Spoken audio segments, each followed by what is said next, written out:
नमस्कार स्टूडेंट्स, कैसे हैं आप सब लोग। मैं आप सबका स्वागत करता हूं Byju's exam prep IAS Hindi के यूट्यूब चैनल पर। आज है 31 अगस्त 2022। आज हम लोग देखेंगे कि हमारे द हिंदू के विश्लेषण में कौन कौन सी न्यूज ऐसी हैं जो हमारी परीक्षा की दृष्टि से इंपॉर्टेंट है। सबसे पहला आर्टिकल आपको प्रश्न संख्या 11 पर मिलेगा, जिसका संबंध जीएस के सेकेंड पेपर से है, जहां हम लोग अंतर्राष्ट्रीय संबंधों की बात करते हैं। देखिए, अब जिस तरीके से मैंने कल भी पाकिस्तान को लेकर एक आर्टिकल डिस्कस करा था, तो अब भारत के जितने पड़ोसी देश हैं उन सब में कुछ ना कुछ क्राइसिस जो है वो देखने को मिल रहा है। तो ये आर्टिकल श्रीलंका के बारे में यहाँ पे निकला है, the many ways of helping Sri Lanka. इस आर्टिकल में जो राइटर हैं वो ये कहना चाहते हैं भारत किन किन क्षेत्रों में श्रीलंका की मदद कर सकता है। ये आर्टिकल पूरी तरीके से हमारा मुख्य परीक्षा में हमारे लिए बहुत इंपॉर्टेंट हो जाएगा। जब भी भारत और श्रीलंका के संबंधों की बात आएगी तो इसके पॉइंट्स आप वहां पे लिख सकते हैं। अब जैसा अभी आपने हाल ही में देखा होगा कि एक चाइना का जो स्पाई शिप था, ठीक है, वो हम्बनटोटा बंदरगाह पर आया, तो यहां पर ये आर्टिकल और भी ज्यादा इंपॉर्टेंट हो जाता है कि हम श्रीलंका की इतनी हेल्प करते जा रहे हैं, यहां पर इतने पॉइंट्स हैं जहां पर और भी हेल्प करी जा सकती है।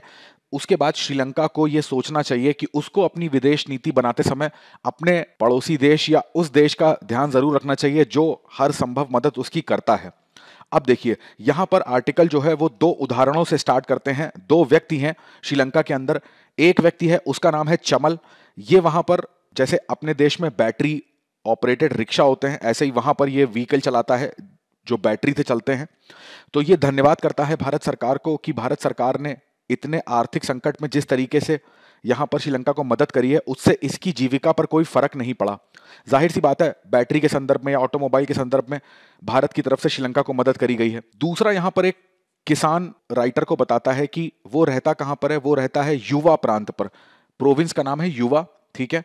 तो वो युवा प्रांत में रहता है, वो किसानी करता है। वो ये बताता है कि भाई, इतने इकोनॉमिक क्राइसिस के दौरान, आर्थिक संकट के दौरान जो भारत से उर्वरक थी उसकी सप्लाई में कोई भी कमी नहीं आई। और ये उर्वरक इतनी ज्यादा इंपॉर्टेंट थी श्रीलंका के किसानों के लिए कि उनको अपनी फसलों के उत्पादन में बहुत ज्यादा जरूरत है इस चीज की, और भारत ने इस चीज की कमी बिल्कुल नहीं होने दी है। इसलिए ये धन्यवाद करते हैं भारत का। ये दोनों जो व्यक्ति का उदाहरण यहां पर राइटर दे रहे हैं वो दोनों एक आम व्यक्ति हैं। अब देखिए, जिस तरीके का श्रीलंका में आर्थिक संकट चल रहा है, तो ये जो दो उदाहरण मैंने बताए ये तो दो सामान्य उदाहरण थे। ऐसे कितने ही लोग श्रीलंका में होंगे जो भारत की मदद से लाभान्वित हुए। तो यहां पर भारत की जो गुडविल थी वो कितनी अच्छी बनी, भारत की जो इमेज थी वो कितनी अच्छी बनी। यहां पे भारत की अगर सॉफ्ट पावर की बात करें तो वो भी देखिए एक समय पर देखने को मिलनी चाहिए। यहां पर इसके अलावा भी, अब जैसे आपने देखा कि हमने 4 बिलियन यूएस डॉलर जो थे उसकी हेल्प करी श्रीलंका को, ठीक है। उसके अलावा यहां पर देखिए, जो श्रीलंका के प्रेसिडेंट है विक्रमासिंघे, वो भी हमारे प्रधानमंत्री को सपोर्ट के लिए धन्यवाद दे रहे हैं। इंडियन ऑयल कॉरपोरेशन लिमिटेड जो भारत सरकार की ब्रांच है, उसने भी 50 फ्यूल स्टेशन श्रीलंका में खोले हैं। श्रीलंका में ईंधन की आपको पता है क्या स्थिति हो गई थी। तो ये सारी हेल्प करने के बाद भी यहां पर राइटर कुछ ऐसे पॉइंट्स निकालते हैं जिन पे श्रीलंका को बहुत ज्यादा जरूरत है भारत की। एक एक करके हम लोग उस पॉइंट को समझते हैं। सबसे पहला पॉइंट ये बताते हैं क्या, ये बताते हैं कृषि से संबंधित, ठीक है। मैं जैसे जैसे पॉइंट आपको लिखता जा रहा हूं ना, ऐसे आप पॉइंट लिखते जाओ तो इतना बड़ा आर्टिकल जो है वो आपको अच्छे से समझ में आ जाएगा। कृषि के अंदर यहां पर राइटर बेसिकली बात कर रहे हैं जो डेयरी विभाग है श्रीलंका के अंदर, या जो डेयरी उद्योग है उसका। डेयरी उद्योग श्रीलंका में बहुत ज्यादा प्रभावित हो चुका है इस आर्थिक संकट में। कैसे, देखिए, श्रीलंका में आपको पता होना चाहिए, ये हर वर्ष की बात करें ना, 315 मिलियन यूएस डॉलर इतना जो दूध से बनने वाली चीजें हैं ना, या दूध के जो मिल्क के प्रोडक्ट्स हैं, इतना ये श्रीलंका क्या करता है, इंपोर्ट करता है, यानी कि आयात करता है, दूसरे देशों से अपने देश में मंगाता है इतनी बड़ी अमाउंट दे के। तो यहाँ पर अब जिस तरीके का आर्थिक संकट श्रीलंका के अंदर आया है, तो ये सारी चीजें जो हैं वो श्रीलंका में आ नहीं पा रही हैं क्योंकि इसका पैसा नहीं है। अब चूंकि ये वस्तुएं आ नहीं पा रही हैं तो यानी कि वस्तुएं क्या हैं, कम वस्तुएं हैं। और जैसे ही मैंने आपको कल भी ये चीज बताई थी कि वस्तुओं की डिमांड जब बढ़ती है और वस्तुओं का उत्पादन नहीं होता है तो क्या आती है, महंगाई। यानी कि श्रीलंका में जो वस्तुएं हैं भी वो इतनी ज्यादा महंगी हैं कि एक आम व्यक्ति जो है वो उसको खरीदना उसके लिए असंभव होता जा रहा है, ठीक है। तो अब देखिए, दूध हो गया या दूध से बनने वाली जो चीजें हैं तो बहुत ज्यादा मूलभूत वस्तुएं होती हैं ये। अगर छोटे बालक बालिकाओं की बात करें तो उनके लिए तो दूध एक बहुत मस्त चीज हो जाता है, ठीक है। तो उस केस में भी यहां पर दूध की बहुत ज्यादा शॉर्टेज है श्रीलंका में और बहुत ज़्यादा महंगाई भी है। तो यहाँ पर डेयरी इंडस्ट्री में भारत, राइटर ये कहना चाहते हैं कि भारत सरकार जो है वो अपनी मदद कर सकती है। भारत की जो डेयरी, आपको पता होना चाहिए, मिल्क प्रोडक्शन में इंडिया नंबर 1 पर है। तो यहाँ पर हम उनको ऐसी तकनीक, या जैसे घरेलू पशुओं की बात करते हैं, नस्लों की बात करते हैं, तो इन सब की जो तकनीक है, जो हमारे पास पशुपालन से संबंधित जो भी ज्ञान है, हम वो इनके साथ साझा कर सकते हैं। एक उदाहरण तौर पे ये बताते हैं कि जैसे जो भारत का नेशनल डेयरी डेवलपमेंट बोर्ड था, तो उसने बहुत समय पहले श्रीलंका के साथ एक ऐसा टाई अप करा भी था, परंतु वो लॉस में चला गया। बट उसके आगे हम लोग को बढ़ना चाहिए और हमें दोबारा फिर से इस चीज़ को ट्राई करना चाहिए। दूसरा यहाँ पर जो सेक्टर बताते हैं, देखिए एक सेक्टर तो कृषि हो गया, ठीक है। दूसरा सेक्टर यहाँ पर बताया जा रहा है मुर्गी पालन, यानी कि पोल्ट्री का सेक्टर बता रहे हैं। अब देखिए यहाँ पर इस सेक्टर में भी वहाँ पर क्या आ रहा है, श्रीलंका में संकट आए, क्राइसिस आ चुका है।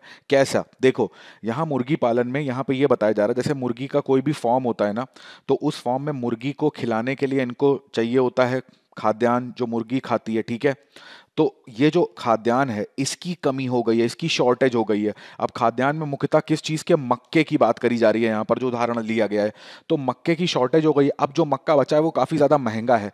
तो मुर्गी पालन जो है, जो भी व्यक्ति इस उद्योग में सम्मिलित हैं, तो उनके लिए बहुत ज़्यादा दिक्कत आ रही है वहाँ पर। दूसरा यहाँ पर बात करी जा रही है जो पशुओं से संबंधित दवाइयों के, मुर्गी पालन में जो दवाइयों का यूज़ होता है, वो दवाइयाँ भी बहुत ज़्यादा महंगी हो गई हैं और उनका भी जो आयात है वो कम हो रहा है। इस वजह से महंगी दवाइयाँ और महंगा उनका खाना, तो ये फिर मुर्गी पालन का जो उद्योग है, जितने लोग भी ये करते हैं, उनके लिए सरवाइव करना बहुत मुश्किल हो रहा है।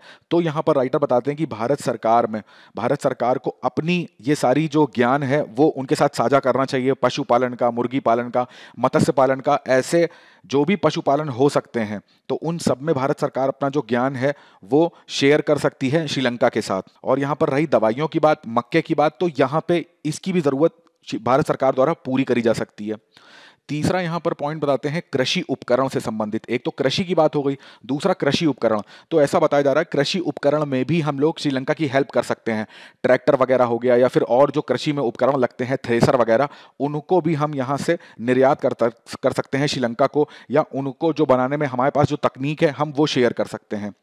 चौथा एक महत्वपूर्ण पॉइंट यहाँ पे बताया जाता है ऊर्जा से संबंधित, कि जिस तरीके की ऊर्जा क्राइसिस श्रीलंका में हो गई है। अब ऊर्जा में आपको पता है कि अडानी पावर की बात करें, तो मैं एक न्यूज़ आपको दिखा देता हूँ। ये 17 अगस्त की न्यूज़ है। तो अडानी जो ग्रीन एनर्जी है, इसने 2 प्लांट श्रीलंका के अंदर इस्टेब्लिश करे हैं, इस मतलब इस्टेब्लिश करने वाले हैं। तो इसका इनको ग्रीन सिग्नल मिल गया है। एक देखिए प्लांट जो है वो 286 मेगावाट का होगा, और दूसरा जो होगा वो 234 मेगावाट का होगा। अब देखिए यहाँ पर ये लिखा हुआ है ग्रीन एनर्जी की बात हो रही है, यानी कि पवन ऊर्जा का यहाँ प्लांट स्थापित होगा। इस चीज़ को भी ध्यान रखिएगा, ठीक है। तो ये तो भारत सरकार की तरफ से निवेश हो ही रहा है। इसके अलावा भी जो ऊर्जा है उसके बारे में हम वहाँ पर जो डैम वगैरह है, या जो पावर प्लांट्स वगैरह हैं, वो भी भारत सरकार यहाँ पर बना सकती है। एक अन्य मुद्दा यहाँ पर डिस्कस करा जाता है स्कूल का और जो कॉलेज है, इसकी शिक्षा का। तो अब जैसे भारत के पास आपको पता है आईआईटीज़ हैं, हमारे पास कई सारे वर्ल्ड के टॉप इंस्टीट्यूशन हैं, आईआईएम्स हैं, और स्कूल्स में भी अब बहुत ज़्यादा तकनीक है। हमारे पास ऑनलाइन एजुकेशन है, स्मार्ट बोर्ड्स, स्मार्ट क्लासेस, सारी चीज़ें हैं भारत के पास हैं। तो भारत इन सब चीज़ों की जो टेक्नोलॉजी है वो भी श्रीलंका के साथ साझा कर सकता है, जिससे कि जो वहाँ की युवा पीढ़ी है, या जो वहाँ की भावी पीढ़ी है, जो बच्चे हैं, उनकी पढ़ाई में इस आर्थिक संकट से उतना प्रभाव ना पड़े, है ना। ऐसा ना हो कि वो पढ़ाई में पिछड़ जाएं। तो एजुकेशन में, अब वो एजुकेशन दोनों टाइप की, स्कूल एजुकेशन भी और कॉलेज एजुकेशन भी। तो ये कुछ पॉइंट्स हैं जो राइटर इस पूरे आर्टिकल में बताते हैं। यहां पर राइटर ये भी बताते हैं कि जैसे जो अपने देश में एमएसएमई, तो अपने देश में तो पूरा एमएसएमई का मंत्रालय है, और सबसे ज्यादा जॉब क्रिएट करने वाला मंत्रालय भी यही है। तो उसी तरीके से श्रीलंका के अंदर भी जो एमएसएमई मंत्रालय है, उसको भी भारत अपनी जो योजनाएं हैं, जिस तरीके से एमएसएमई को भारत सरकार अपने देश में रेगुलेट करती है, या फिर अपने देश में जो नियम और कानून बनाए जाते हैं, या जो योजनाएं बनाई जाती हैं, जैसे आप यहाँ पर एक जो योजना का जिक्र हो रहा है, वो योजना है रैंप, है ना, सबने सुना होगा इसके बारे में। तो इस तरीके की जो योजनाएं भारत सरकार बनाती है, तो ऐसी वहाँ के एमएसएमई सेक्टर के लिए भी कुछ ऐसे प्लान्स, ऐसे आइडियाज श्रीलंका गवर्नमेंट को दे सकती है, जिससे वहाँ का जो एमएसएमई सेक्टर है वो भी ग्रोथ करे। अब देखिए यहाँ पर एक मुद्दा, इसी चीज को मैं दूसरे तरीके से एक देखता हूं कि भारत की जब विदेश नीति की बात आती है, भारत इतनी ज्यादा हेल्प करता है और उसके रिस्पांस में श्रीलंका की तरफ से क्या आता है कि भाई वो चाइना के उस स्पाई शिप को अपने हम्बनटोटा बंदरगाह पे जगह दे देते हैं।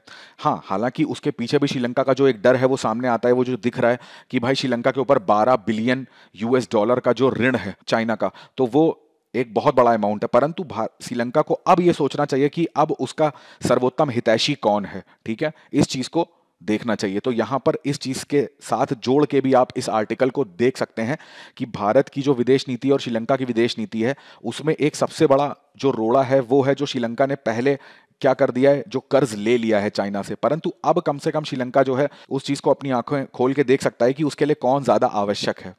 अगला आर्टिकल देखिए, पृष्ठ संख्या 12 पे आपको मिलेगा, जिसका संबंध सेकंड पेपर से है, जहां हम लोग संविधान और राज व्यवस्था की बात करते हैं, ठीक है। देखिए ये आर्टिकल ना, इसमें ये स्पेशल मैरिज एक्ट जो है 1954, इसकी कुछ धाराओं से संबंधित है।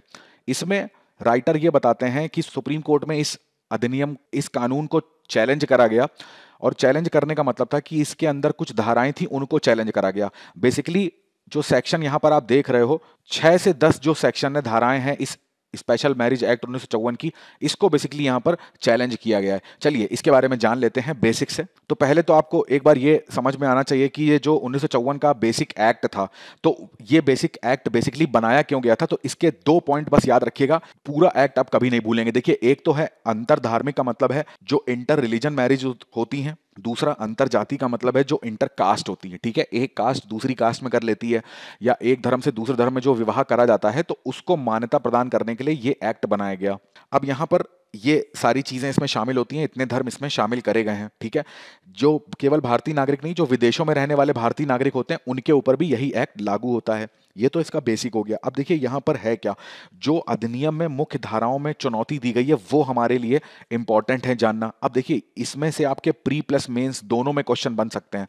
अब मैं बताता हूं कैसे। प्रारंभिक परीक्षा में ना इस तरीके के क्वेश्चन पूछे जाएंगे कि धारा 5 में ये जो कानून है, अब चूंकि आप कहोगे ये तो धाराएं तो फैक्ट हो गया, ये तो यूपीएससी पूछेगा नहीं। बिल्कुल, देखिए जो चीजें न्यूज में आ जाएंगी ना, तो उनके पूछे जाने के चांसेस ज्यादा रहते हैं। अब इसके अंदर और भी कोई कई सारी धाराएं होंगी, वो आपको जानना बिल्कुल भी नहीं है, बिल्कुल भी इंपॉर्टेंट नहीं है वो, ठीक है। परंतु जिस चीज को चैलेंज कर दिया जाता है उच्चतम न्यायालय में, तो वो चीज हमको पता होनी चाहिए। तो जैसे धारा 5 की बात करते हैं, तो धारा 5 में क्या होता है, जो भी लड़का लड़की होते हैं वो आपस में अगर शादी करना चाहते हैं, तो उन्हें क्या करना होता है, उन्हें पहले जो मैरिज ऑफिसर होता है उसको 30 दिन पहले इस चीज की सूचना देनी होती है, ठीक है। अब इसके विरुद्ध जो था वो पिटीशन फाइल करी गई, और ये बोला गया कि भाई अगर हम ये जो सूचना दे रहे हैं, ठीक है, तो ये तो हमारे राइट टू प्राइवेसी का उल्लंघन है। यदि मैं बताऊंगा कि 30 दिन पहले, तो पब्लिक को पता चल जाएगा, तो मेरी प्राइवेसी तो वहां पे रही नहीं। अब मान लीजिए ये इंटर कास्ट मैरिज हो रही है या इंटर रिलीजन मैरिज हो रही है, तो कई बार समाज में ऐसे लोग होते हैं, या फिर मान लीजिए जो लड़का लड़की हैं उनके जो रिश्तेदार हैं, जो घर वाले हैं, वही ऐसे हो सकते हैं जो इस मैरिज के अगेंस्ट में हो। तो हो सकता है, मे बी चांसेस हैं कि यहाँ पर इन दोनों को रोका जाए या बाध्य करा जाए शादी ना करने से। तो इसमें उनकी एक तो राइट टू चॉइस का भी हनन हो गया, यानी कि जो चुनने की आजादी है, और दूसरा राइट टू प्राइवेसी का भी हनन हो गया। इस वजह से धारा 5 के अगेंस्ट में ये पिटीशन फाइल करी गई। दूसरा यहां पर देखिए धारा 6 की बात होती है। यहां पर धारा 6 में ये कहा जाता है, जैसे ही जो लड़का लड़की हैं वो जब अपनी सूचना इसके बारे में बताएंगे, तो इस बात को वहां के नोटिस बोर्ड में चिपका दिया जाएगा, जिससे ये पब्लिक इसको देख सके, ठीक है। धारा 6 में ये चीज है, यहां पर या तो वो अपनी एक पुस्तिका में दर्ज कर लेंगे, और दूसरा ये भी लिखा हुआ है कि उसको उस मैरिज ब्यूरो जहां पर भी होगा, सरकारी दफ्तर होगा, तो वहां के नोटिस बोर्ड में इसको चिपका दिया जाएगा, उसमें नाम लिख के कि ये लोग इस दिन शादी करने वाले हैं। इसके अगेंस्ट भी यही सेम राइट टू प्राइवेसी जो है उसके हनन का उल्लंघन हो रहा है। धारा 7 में देखिए क्या लिखा हुआ है। यहां पर धारा जो 7 है, वो जो व्यक्ति हैं उनको नोटिस कभी भी वो देते हैं 30 दिन का, तो 30 दिन के भीतर विवाह पर आपत्ति करने की अनुमति भी इनको इसी धारा से मिल जाती है। अब ये जो आपत्ति होती है वो किससे हो सकता है कि भाई मानसिक विकार है या सहमति देने में असमर्थ हैं, तो इस कारण से ये लोग मना भी कर सकते हैं। तो इस चीज का अधिकार धारा 7 में दे रखा है। इसके अलावा अगर आप बताऊं मैं आपको, कुछ पॉइंट इसमें इस एक्ट में ऐसे भी हैं।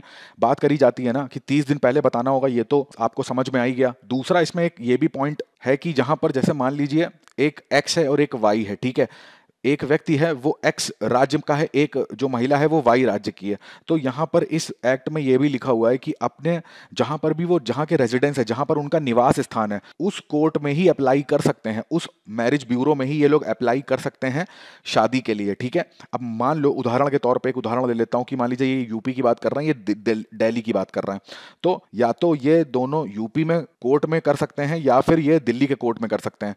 ऐसा नहीं हो सकता कि ये किसी तीसरा स्टेट आ गया एमपी, तो यहाँ के कोर्ट में जाके और विवाह कर लें। इसके भी विरुद्ध में पिटीशन दारी गई है कि भाई ये भी राइट टू चॉइस को क्या कर देता है, खत्म कर देता है। अब मान लीजिए एक्स जो है, एक्स के पेरेंट्स जो है वो नहीं मानते हैं इस शादी को, तो ये आप कहोगे एक्स जाके दिल्ली में जाके शादी कर ले, बिल्कुल सही बात है। मगर अब चूंकि वाई और एक्स दोनों के पेरेंट्स अगर नहीं माने तो दोनों के पास कोई तीसरा विकल्प ही नहीं बचेगा। और दूसरा, यहां पर इनकी इंफॉर्मेशन तो वैसे ही कोर्ट में यहां पर पब्लिश कर दी जाती है, ठीक है, तो इस चीज को भी ध्यान रखिएगा। दूसरा, यहां पर बोला गया जब लड़का लड़की जो होते हैं वो अलग अलग धर्म के होते हैं, ठीक है, तो अब धर्म के तो अलग अलग प्रोविजन होते हैं, अलग अलग राज्यों के अलग अलग नियम कानून होंगे शादी के। तो कई सारे राज्यों में ऐसा भी कानून देखा गया है कि वहां पर यह है कि जब भी कोई भी लड़का इंटरकास्ट या इंटर रिलीजन शादी करना चाहते हैं तो जो लोकल के न्यूज़पेपर होंगे उस राज्य के, तो उस न्यूज़पेपर में, अखबार में उनको उनका नाम इत्यादि के बारे में निकाला जाएगा कि ये लोग इस दिन शादी कर रहे हैं, ऐसी एक न्यूज़ निकलती है, ठीक है। या फिर पब्लिक नोटिस में, जो भी सरकारी कार्यालय होगा वहां पे पब्लिक नोटिस लगा दिया जाएगा, या जो सरकारी वेबसाइट होगी उस राज्य की, उस विवाह के मुद्दे को जो देखती होगी, तो उस वेबसाइट में भी ये ऑनलाइन लिख दिया जाएगा। जिससे कि अब ये सारी चीजें क्या हो रही हैं, ये सारी चीजों का एक ही मतलब है कि इस इंफॉर्मेशन को क्या करना, पब्लिक करना। अब देखिए, जैसे ये इंफॉर्मेशन पब्लिक हो रही है तो किसका हनन हो रहा है, राइट टू प्राइवेसी का। अब राइट टू प्राइवेसी का हनन तो हो ही रहा है, वो तो एक बात समझ में आती, परंतु यहां पर देखिए जिस तरीके से आप देखते हो, यहां पर जिस तरीके की समाज में हिंसा हो जाती है, या फिर जो लड़का लड़की है उसकी जान को जो खतरा हो जाता है, वो यहां पर सबसे बड़ा मुद्दा बन के सामने आ जाता है। अब यहां पर जो मौलिक अधिकारों का हनन होता है, तो इस पॉइंट को भी याद रखिएगा, आर्टिकल 14 की भी ये बात करता है। अब जैसे बात करी जाए यहां पर, तो धर्म जो होते हैं तो उनके अपने पर्सनल कानून होते हैं, ठीक है, तो पर्सनल कानून के अनुसार जो विवाह करने का अपना प्रोसीजर होता है, सारी चीजें होती हैं वो डिफरेंट होती हैं। और अगर बेसिकली अगर यहां पर इस्लाम धर्म की बात करते हैं तो वहां पर इस चीज को बोला जाता है कि धर्मांतरण आपको करना पड़ेगा। तो यहां पर ये जो धर्मांतरण हो रहा है, तो ये कहीं ना कहीं आर्टिकल 25 का भी उल्लंघन हो जाता है, ठीक है, क्योंकि यहां पर क्या है, धर्म की स्वतंत्रता की बात हो रही है, परंतु अब यही चीज इसी को किससे जोड़ा जा रहा है, गरिमामय जीवन जीने के अधिकार, ठीक है। तो इस चीज को, पॉइंट को याद रखिएगा, ये आप मेंस उत्तर लेखन में यूज कर सकते हैं। अब देखिए अगला आर्टिकल आपको पृष्ठ संख्या 11 पे मिलेगा, जिसका संबंध सामान्य अध्ययन के तृतीय प्रश्न पत्र से है, जहां पर हम लोग आर्थिक विकास की बात करते हैं। देखिए ये आर्टिकल पूरी तरीके से मेंस बेस्ड परीक्षा से संबंधित है, या फिर निबंध में आप इसका उपयोग कर सकते हैं। ये थोड़ा सा आपको बात कर रहा है बेसिकली ये गिग इकोनॉमी की, ठीक है। गिग इकोनॉमी का मतलब क्या होता है आपको पता भी होगा, एक संक्षिप्त आपको विवरण दे देता हूं। जैसे मान लीजिए ये चित्र में आप ये साइकिल वाले को देख रहे हैं, तो आप मोबाइल फ़ोन से ज़ोमैटो या स्विगी ऐप डाउनलोड करते हैं, आपको कुछ खाने का मन होता है, आप उसमें ऑर्डर कर लेते हैं। अब आपके घर में कुछ टाइम के बाद एक डिलीवरी बॉय आता है, वो आपको आपकी जो वस्तु होती है वो डिलीवर कर देता है। तो इस टाइप के जो वर्कर्स होते हैं इनको गिग वर्कर्स बोलते हैं, ठीक है। जैसे अमेजन की बात करें, फ्लिपकार्ट की बात करें, तो आप कुछ भी सामान मंगाते हैं तो आपके घर में डिलीवरी कर देते हैं, तो ये सब क्या है, गिग वर्कर्स हैं। दूसरा, जैसे मान लीजिए आप ओला उबर करते हैं, रैपिडो करते हैं, तो इसमें भी जो ऑटो वाला होता है, ड्राइवर होते हैं, तो वो क्या है, वो गिग वर्कर्स हैं, ठीक है। मान लीजिए कोई व्यक्ति है, वो क्या करता है, कोई कोडर है, ठीक है, वो कोडिंग करता है। अभी उसको काम मिला है कि भाई तुम्हें इतनी लाइंस का प्रोग्राम लिखना है, तो उसने इतनी लाइन का प्रोग्राम लिया, उसको काम करा और वापस कर दिया। तो ये सब क्या है, ये सब गिग वर्कर्स हैं जो कॉन्ट्रैक्ट बेसिस पे काम करते हैं, जितनी उन्होंने सर्विस दी उतना उनको पेमेंट हो गया। तो इस टाइप की पूरी एक इकोनॉमी है, उसी को क्या बोला जा रहा है, गिग इकोनॉमी, ठीक है। इतनी चीज समझ में आ गई। अब देखिए जब इतनी चीज आपको समझ में आ गई तो यहां पर समझने वाला ये बचा कि यहां पर बात हो रही है हाइपर लैप्स कंज्यूमरिज्म की, ठीक है। हाइपर लैप्स का कंज्यूमरिज्म मतलब क्या होता है, कंज्यूमरिज्म मतलब होता है उपभोक्तावाद। उपभोक्तावाद जहां पर भी वाद लग जाता है तो वो एक विचारधारा हो जाती है, ठीक है। अब उपभोक्ता का मतलब क्या हो गया, कंज्यूमर, जो कंज्यूम करता है चीजों को, जैसे हम और आप, ठीक है। अब उपभोक्तावाद विचारधारा कहती क्या है, उपभोक्तावाद विचारधारा ये कहती है कि भाई वस्तु की क्वालिटी से यहां कोई मतलब नहीं है, ठीक है। अब जैसे मान लीजिए ये ए व्यक्ति है, ये बी व्यक्ति है। जो ए व्यक्ति है वो इसी विचारधारा को फॉलो करता है, वो उपभोक्तावाद को सर्वोपरि रखता है। तो वो क्या करेगा, मार्केट जाएगा, जो भी इसको वस्तु मिल रही होगी वो खरीद लेता है।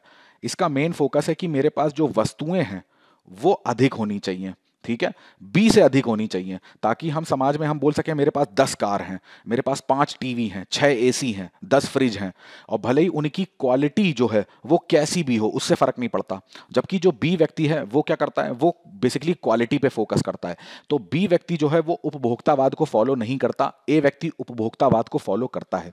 तो इस उदाहरण से आप ये समझ गए होंगे कि उपभोक्तावादी जो विचारधारा होती है वो यही कहती है कि वस्तुएं जो हैं वो अत्यधिक मात्रा में होनी चाहिए, जितना उपभोग आप कर सकते हैं करिए। ये मत सोचिए कि ये वस्तु अच्छी है खराब है, सब कुछ ले लीजिए, सब कुछ अपने पास रखिए, सबका स्वामित्व अपने पास रखिए। तो ये चीज़ है उपभोक्तावाद।